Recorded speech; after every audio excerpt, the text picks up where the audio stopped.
Hello everyone, this is your English teacher Shubhi ma'am and I welcome you to my English class.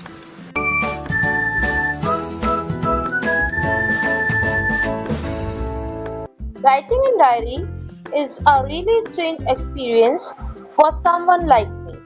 तो Anne Frank ने अपनी diary जब लिखना start किया, उसका ये जो किस्सा है ये स्टार्टिंग का ही है, जब उन्होंने अपनी डायरी को लिखना स्टार्ट किया था और उन्होंने अपनी डायरी में लिखा था कि डायरी में लिखना उनके लिए एक बहुत ही ज़्यादा स्ट्रेंज और मतलब कि एक नया सा एक्सपीरियंस है और उनको अजीब लग रहा है डायरी में लिखना। क्यों? Not only because I have never written anything before, but also because it seems to me that later on neither I nor anyone else will be interested in the musings of a 13-year-old schoolgirl. तो वो कहती हैं कि इसका कोई reason जो है वो ये नहीं है क्योंकि आज से पहले मैंने कभी कुछ नहीं लिखा है। ठीक है, तो यानी कि वो ये कह रही हैं कि एक रीजन ये तो है ही, not only but also word का यूज किया गया है यहाँ बच्चों। ये देखिए, नॉट ओनली बट ऑल्सो का मतलब है कि सिर्फ ये रीजन है बल्कि इसका एक रीजन और भी है। तो वो क्या कहती है? वो कहती है कि इसका रीजन सिर्फ एक ये नहीं है कि मैंने आज तक कभी कुछ नहीं लिखा है और मैंने कभी कोई डायरी नहीं लिखी, कोई आर्टिकल नहीं लिखा, कभी इस तरीके से पहले कभी कुछ नहीं लिखा था और इसलिए मेरे को डायरी में लिखना पहली बार अपनी लाइफ में एक अजीब सा एक्सपीरियंस लग रहा है। बट साथ ही साथ मुझे इसलिए भी डायरी में लिखना अजीब लग रहा है क्योंकि मुझे ये लगता है कि कुछ समय बाद, लेटर ऑन, कुछ टाइम बाद शायद मैं डायरी में लिखूंगी तो कोई भी बंदा या तो मैं या कोई भी जो मेरी डायरी पढ़ेगा उसको 13 साल की एक स्कूल गर्ल की म्यूजिंग्स मतलब उसकी बातों में उसकी जो भी वो बातें उसमें मेंशन कर रही है डायरी में, उसको पढ़ने में कोई इंटरेस्ट नहीं आएगा। तो वो ये सोचती हैं कि मैं डायरी लिख रही हूँ लेकिन फ्यूचर में ना तो मुझे ना ही कोई पढ़ने वाले को इस डायरी में इंटरेस्ट आएगा डायरी पढ़ने में, और इसीलिए उनको डायरी में लिखना थोड़ा अजीब लग रहा है। आगे वो कहती हैं, ओह वेल इट डजंट मैटर, चलो ठीक है कोई बात नहीं, मुझे कोई फर्क नहीं पड़ता, कोई पढ़े ना पढ़े, समझ में आए ना आए, इंटरेस्ट ले ना ले, बट फिर भी मैं डायरी लिखना चाहती हूँ। I feel like writing and I have an even greater need to get all kinds of things off my chest. ये देखिए बच्चों, ये लाइन क्या कहती है यहाँ पे?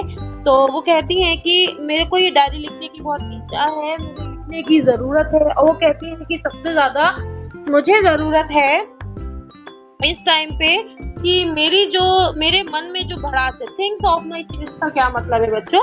थिंग्स ऑफ माई चेस्ट का मतलब है कि मेरे मन में जितनी भी भड़ास है, मैं अपने मन का बोझ जो है वो हल्का करना चाहती हूँ। मेरे मन में जो भी फीलिंग्स हैं, जो थॉट्स हैं, जो इमोशंस हैं, वो सब मैं बाहर निकालना चाहती हूँ। बच्चों आप यहाँ पे समझ सकते हैं कि अब आपको मैं हमेशा इमेजिन करने के लिए बोलती हूँ क्योंकि कोई भी कहानी को जब हम अपने ऊपर रख के सोचते हैं तो हमें वो चीज ज्यादा समझ में आती है। तो यहाँ पे आप सोचिए बच्चों कि आपको ऐसे करके 2 साल तक किसी बिल्डिंग में छुपना पड़ रहा है अपनी जान बचाने के लिए। वहाँ पे खाना पीना और बाकी सारी चीजें तो जरूर बहुत ही दूर की बात है, कुछ जरूरत की चीजें ही मिल जाएं वही बहुत बड़ी बात है ऐसे में। तो उनके लिए उनके पास कोई बात करने वाला नहीं था, उनके मन में बहुत सारी बातें थी, उनके माइंड में बहुत सारे थॉट्स थे, बहुत कुछ था उनके मन में। कहते ना कि मन भर गया, अब तो इतना ज्यादा हो गया है कि हम अपने मन की भड़ास कहाँ निकाले। तो वो अपने मन का जो बोझ था वो कहीं ना कहीं निकालना चाहती थी और उनको लगता है कि जो डायरी है उसको लिखना उनके लिए बेस्ट है, जिससे कि वो अपने मन की सारी भड़ास, मन की सारी फीलिंग्स, मन के सारे थॉट्स जो है वो उस डायरी पे मेंशन कर देंगी। ठीक है, आगे बढ़ते हैं। वो कहती हैं सबसे ज्यादा इम्पोर्टेंट पार्ट है ये स्टोरी का, ये इस चैप्टर का, paper has more patience than people. I thought of saying this on one of those days when I was feeling a little depressed and was sitting at home with my chin in my hands, bored and listless, wondering whether to stay in or go out.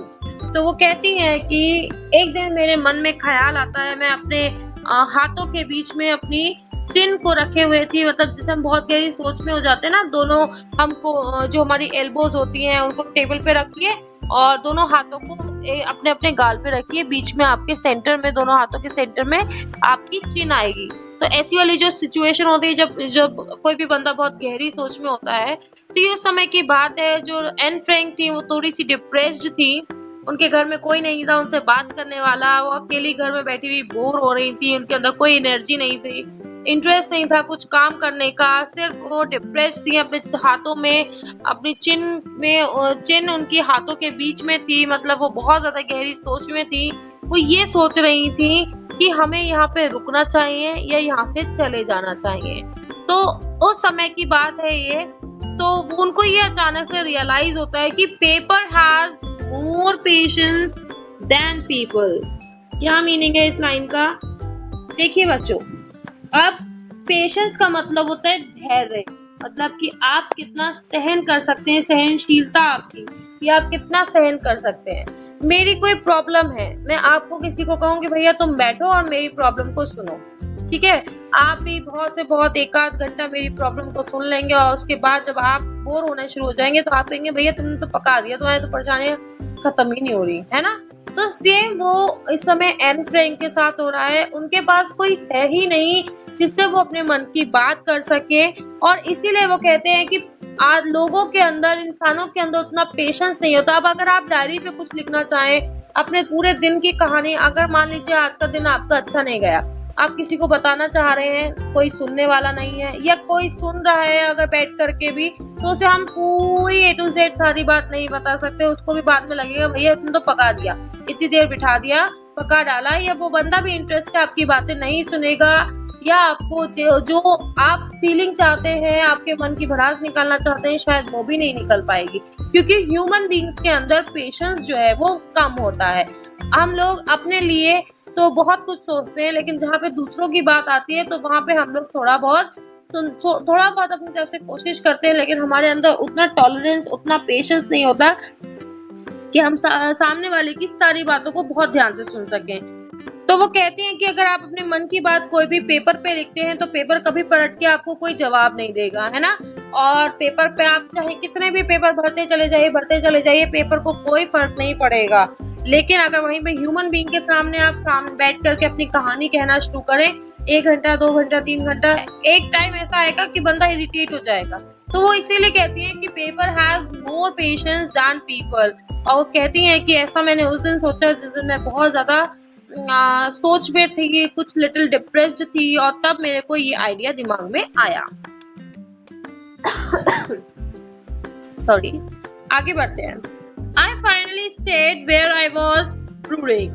Yes, paper does have more patience, and since I'm not planning to let anyone else read this stiff back notebook, grandly referred to as a diary, unless I should ever find a real friend, it probably won't make a bit of difference. तो वो कहती हैं कि finally अब उन्होंने सोचा कि yes, paper में इंसानों से ज्यादा पेशेंस होता है, और उन्होंने प्लान किया कि वो डायरी लिखेंगी। तो वो कहती हैं कि इवन मैं प्लान कर रही हूँ कि मेरी जो डायरी है, जो मेरा ये इतनी ज्यादा कंटेंट वाली बुक है जिसको लोग डायरी कहते हैं, जिसको बड़े नाम से, नोटबुक ही तो होती है डायरी एक तरीके की, लेकिन उसमें कंटेंट बहुत ज्यादा होता है, क्योंकि हम अपने मन की पूरी बातें उसमें लिख देते हैं, पूरे दिन भर की दिनचर्या हम उसमें मेंशन कर देते हैं। तो वो कहते हैं कि जिसको लोग ग्रैंडली डायरी कहते हैं, मैं प्लान कर रही हूँ कि मैं डायरी लिखूंगी, लेकिन मैं अपनी डायरी किसी को भी पढ़ने के लिए नहीं दूंगी।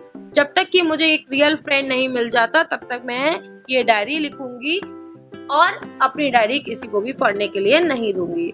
तो बच्चों, सारी बात ये है कि जो एन फ्रैंक हैं, वो ये डायरी क्यों लिख रही हैं? उनके पास कोई बातचीत करने वाला नहीं है। हालांकि उन्होंने ये चीज आगे मेंशन भी की है, उनका कोई रियल फ्रेंड नहीं है जिससे वो अपने मन की सारी बातें कह सके, अपने मन की सारी परेशानियों को बता सके, अपने प्रॉब्लम शेयर कर सके। कोई ऐसा वहाँ पे उनके साथ फ्रेंड नहीं है जिससे वो बातचीत कर सके। फैमिली वाले हैं, लेकिन सब खुद ही अपने आप में इतने परेशान है कि वो अपनी बातें करके किसी को और ज्यादा परेशान करना नहीं चाहती है, और इसीलिए वो बहुत ही ज्यादा अपने आप में परेशान हो रही हैं। और उन्होंने फाइनली डिसाइड किया कि उन्हें अपने मन की जो भड़ास है, जो उनके मतलब मन का जो बोझ है, वो उतारना चाहती हैं। कैसे उतारेंगी? वो डायरी लिख करके उतारेंगी, पेपर पे अपने मन की भड़ास को उतारेंगी, निकालेंगी। ठीक है, आगे पढ़ते हैं। Now I am back to the point that prompted me to keep a diary in the first place. I don't have a friend.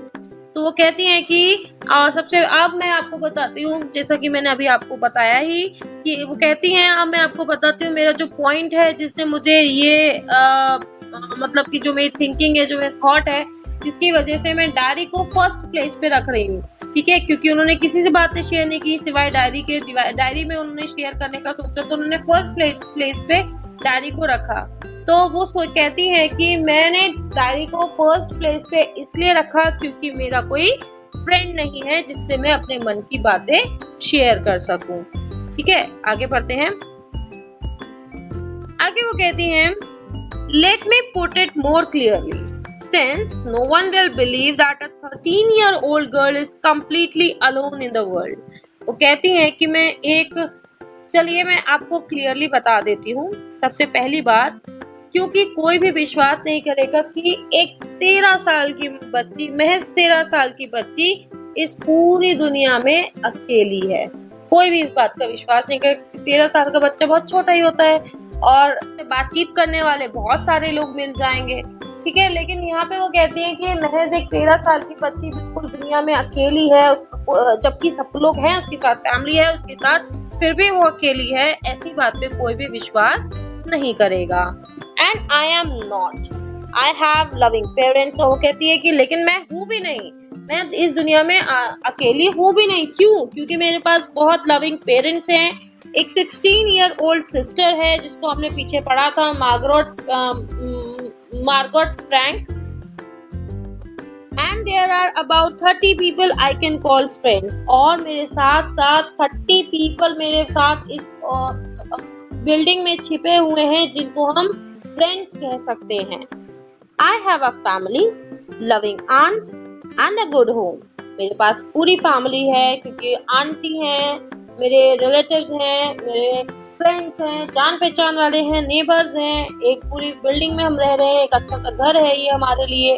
तो मैं ऐसा नहीं कह सकती मैं इस दुनिया में अकेली हूँ। लेकिन फिर भी वो ऐसा क्यों कह रही हैं? No, on the surface I seem to have everything except one true friend. वो कहती हैं कि ये देखा जाए तो अगर बड़ी पिक्चर पे देखा जाए तो मेरे पास सब कुछ है, फ्रेंड्स है, फैमिली है, रिलेटिव्स हैं, आंट्स हैं, घर है, सब कुछ है। लेकिन सब कुछ होते हुए भी मेरे पास कुछ नहीं है क्योंकि मैं यहाँ पे किसी से कुछ बात नहीं कर सकती। मुझे अगर किसी की जरूरत है तो वो है एक ट्रू फ्रेंड की, और मेरा कोई भी ट्रू फ्रेंड नहीं है। आगे वो कहती है, all I think about when I am with friends is having a good time. मेरे हिसाब से दोस्तों के साथ होने का मतलब है एक अच्छा समय बिताना, यानी कि आप अपनी सारी प्रॉब्लम्स को भूल करके एक बहुत ही अच्छा समय बिताते हैं अपने दोस्तों के साथ, एक अच्छा खुशी वाला टाइम बिताते हैं अपने फ्रेंड्स के साथ। I can't bring myself to talk about anything but extraordinary everyday things. वो कहती हैं कि मैं किसी बात के बारे में नहीं बात कर रही हूँ, इवन मैं कहना चाहती हूँ कुछ एक्स्ट्रा ऑर्डिनरी एवरीडे थिंग्स के बारे में बात कर रही हूँ। We don't seem to be able to get any closer and that's the problem. वो कहती हैं कि मेरे जो इतने सारे लोग हैं यहाँ पे, तो मैं उनसे जनरली कभी कोई भी बात नहीं करती हूँ, बट मैं चाहती हूँ कुछ एक्स्ट्रा ऑर्डिनरी एवरीडे थिंग्स हैं तो वो चीज हम लोग आपस में डिस्कस करें। लेकिन हम जो लोग हैं, वी मतलब यहाँ पे वहाँ पे जो लोग हैं उनके साथ, तो we don't seem to be able to get any closer and that's the problem. वो कहती हैं कि हम लोग आपस में ही एक दूसरे से बहुत ज्यादा क्लोज नहीं हो पा रहे हैं और ये सबसे बड़ी प्रॉब्लम है। इस प्रॉब्लम की वजह से शायद मैं किसी को अपना ट्रू फ्रेंड नहीं, 30 लोग हैं, अलग से फैमिली है, फिर भी वो किसी को अपना ट्रू फ्रेंड नहीं बना पा रही है। तो वो कह रही हैं कि यही एक सबसे बड़ी प्रॉब्लम है।